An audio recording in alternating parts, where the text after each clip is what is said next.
So మనకి ఈ పద్ధతి ఏ విధంగా చేస్తారంటే యూజువల్లీ 2 పద్ధతులు ఉంటాయి, చేతి నుండి కానీ తొడ నుండి కానీ. ఫస్ట్ ఏంటంటే స్కిన్ ప్రిపరేషన్ చేసి పెయిన్ లేకుండా అక్కడ లోకల్ ఇంజెక్షన్ ఇస్తాం. ఇది ఏంటంటే ఈ ప్రొసీజర్ అవేక్ పేషెంట్లోనే, అంటే పేషెంట్ మెలకుగానే ఉంటాడు, పేషెంట్తో మాట్లాడుతూనే ఉంటాము. It takes 10 to 15 minutes time. So skin puncture చేసి అక్కడ లోకల్ ఇంజెక్షన్ ఇచ్చి బ్లడ్ వెజల్లోకి ఎంటర్ అయ్యి then will go to the blockage and then we keep the balloon across and we'll dilate. That is the angioplastic procedure. So మనకి angioplastic అంటే ముందు మనం ఏమేమి మెడిసిన్స్ తీసుకోవాలి, ఏమైనా స్టాప్ చేయాలా, ఏమేమి జాగ్రత్తలు తీసుకోవాలంటే ఫస్ట్ ఏంటంటే యాంజియోప్లాస్టిక్ అంటే ముందు ఒక 3 hours ముందు NBM ఉండాల్సి వస్తుంది. తినకుంటుండాలి.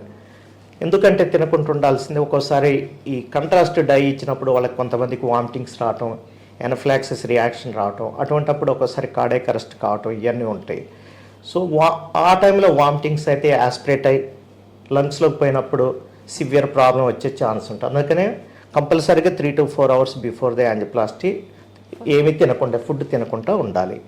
This is the one precaution. ఇంకొకటి ఏంటంటే మనం రొటీన్కి తీసుకునే మెడిసిన్స్ కంపల్సరీ తీసుకోవాలి.